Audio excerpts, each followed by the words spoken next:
আমার মতো মিষ্টি প্রেমী কেউ আছে বলে আমার মনে হয় না। মাঝে মাঝেই আমার মিষ্টি খেতে ইচ্ছা করে। সব সময় দোকানে দৌড়ে মিষ্টি আনাও যায় না, আর দোকান থেকে আনা মিষ্টির দামও যেমন অনেক, খেতেও কিন্তু খুব একটা সুস্বাদুও হয় না। তাই আমি বাড়িতেই খুব কম সময়ে ঘরে থাকা উপকরণ দিয়ে মিষ্টি তৈরি করে থাকি। নমস্কার বন্ধুরা, টেস্টি ডিশেস বাই রুমা চ্যানেলে আপনাদের সকলকে স্বাগত জানাই।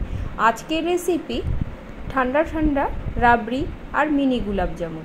এই রেসিপিটি আপনারা তৈরি করে নিজেরাও খেতে পারবেন এবং অতিথি আপ্যায়নের মেনুতেও কিন্তু রাখতে পারবেন। প্রথমে আমি রাবড়িটা করে নেব। এখানে আমি 1/2 লিটারের একটু বেশি দুধ নিয়েছি। দুধটা কিন্তু অবশ্যই ফুল ফ্যাট মিল্ক হতে হবে। দুধটা গ্যাসে দিয়ে আমি বয়েল করে নেব। অপরদিকে আমি এখানে 3 চামচের মতো মিল্ক পাউডার নিয়েছি। আমি এখানে 1/2 কাপের মতো দুধ দিয়ে দেব। দুধটা কিন্তু নর্মাল টেম্পারেচারেই থাকবে। দুধটাও দেখে নেব। দেখুন দুধটা কিন্তু অনেকটাই কমে এসেছে, আর দুধটাতে যে সাইডে যে শর্টটা পড়বে এতেই কিন্তু রাবড়িটা বেশ দানেদার হবে। দুধটা কমে আসলে আমি যে মিল্ক পাউডারটা গুলিয়ে রেখেছিলাম সেটা আমি দিয়ে দেব। মিল্ক পাউডারটা দিলে যেমন সহজেই ঘন হয়ে আসবে, তেমনি রাবড়িটার টেস্টটাও কিন্তু খুব ভালো আসবে। এই রাবড়ি করার সময় যত সর পড়বে সব সরগুলোকে আপনারা এক জায়গায় জড়ো করে নেবেন, এতে রাবড়ির টেস্টটা কিন্তু খুব ভালো আসে। মিষ্টিটা আপনারা আপনাদের টেস্ট অনুসারে দেবেন। আমি রাবড়িতে খুব একটা মিষ্টি দেব না, আমার হালকা মিষ্টি কিন্তু ভালো লাগে। বেশ কিছুটা এলাচ আমি কিন্তু গুঁড়ো করে দিয়েছি, এতে ফ্লেভারটা কিন্তু খুব ভালো আসে। আপনারা চাইলে এখানে কেশরও যোগ করতে পারেন। রাবড়িটা কিন্তু বেশ ঘন হয়ে গেছে, একটু পাতলাই নামাবো, যত ঠান্ডা হবে তত কিন্তু ঘন হয়ে যাবে।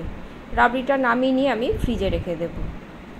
অপরদিকে মিনি গুলাবজামুন করার জন্য এখানে আমি 750 ml দুধ নিয়েছি। দুধটা আমি প্রথমে ছানা করে নেব, এর জন্য কিন্তু আমি লেবুর রস ব্যবহার করছি। দুধটা বয়েল চলে এলে লেবুর রসটা দিয়ে ছানাটা করে নেব। ছানাটা আমার ফেটে গেছে, এবার আমি এটা ছেঁকে নেব।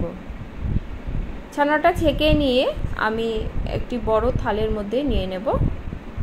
এবার অল্প পরিমাণে চিনি যোগ করব।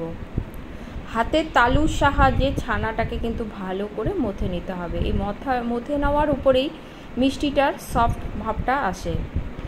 যত ভালো করে মথবেন ছানাটা অর্থাৎ মিষ্টিটা কিন্তু তত দানেদার হবে।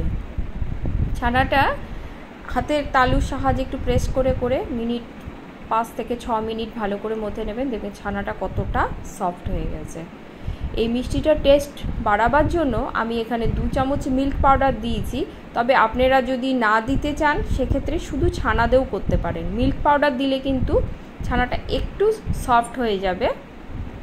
এবার আমি এর মধ্যে ছোট চামচের 1 চামচ কর্নফ্লোর দেব। এখানে আপনারা চাইলে ময়দাও দিতে পারেন। দিয়ে আমি ভালো করে মেখে কিছুক্ষণের জন্য রেখে দেব। অপরদিকে আমি শিরা করে নেব। এর জন্য আমি দিয়ে দেব 100 গ্রামের মতো চিনি, 100 থেকে 150 গ্রামের মতো চিনি এবং অল্প পরিমাণে জল। খুব একটা শিরার কিন্তু প্রয়োজন নেই, আমার যে পরিমাণ মিষ্টি রয়েছে সেই হিসাবেই কিন্তু আমি শিরাটা করছি। শিরাটা একটু ফ্লেভার বাড়াবার জন্য এর মধ্যে বেশ কিছুটা গোলাপের পাতা এবং 2টো এলাচ থেতো করে দিয়ে দেব। শিরাটা কিন্তু একদম খুব আঠালো করার দরকার নেই, একটু পাতলা পাতলাই নামাতে হবে। দেখুন শিরাটা ঠিক একটু চটচটে ভাব হয়ে গেলে নামিয়ে ঠান্ডা করে রেখে দেব।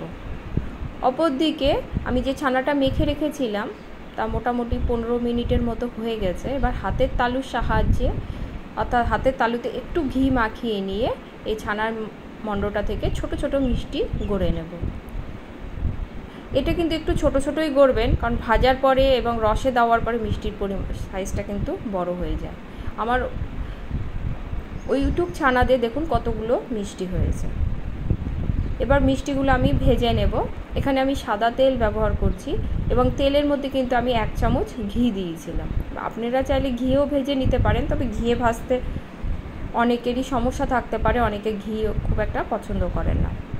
মিষ্টিগুলো দিয়ে একদম গ্যাসের ফ্লেমটা লোতে করে দিয়ে ধীরে ধীরে মিষ্টিটা ভাজবো, এতে ভেতর পর্যন্ত সুন্দরভাবে ভাজা হবে। মিষ্টিগুলো কালারটা বেশ লাল লাল হয়ে এলে তুলে নেব। আমি এভাবে বাকি মিষ্টিগুলোও কিন্তু এক এক করে ভেজে নেব। সবগুলো মিষ্টি আমার ভাজা হয়ে গেছে, দেখুন কতটা সুন্দর এসেছে কালারটা। এবার আমি রসে ভিজিয়ে দেব। আধা ঘন্টার মতো রসে ভিজিয়ে রাখলেই হবে। রসটা কিন্তু একটু উষ্ণ গরম থাকবে। রসে দিয়ে ভালো করে আমি রসে ভিজিয়ে দেব, দিয়ে ঢাকা দিয়ে 30 মিনিটের মতো রেখে দেব। আধা ঘন্টা পরে ঢাকা খুলে দেখে নেব। দেখুন মিষ্টিগুলো কিন্তু সুন্দরভাবে রস ঢুকে গেছে আর কতটা সফট হয়েছে। আর রাবড়িটাও দেখুন কতটা ঘন হয়ে গেছে, দেখে বুঝতে পারছেন কতটা টেস্টি হয়েছে। এবার আমি রাবড়ি এবং মিষ্টিটা পরিবেশন করব।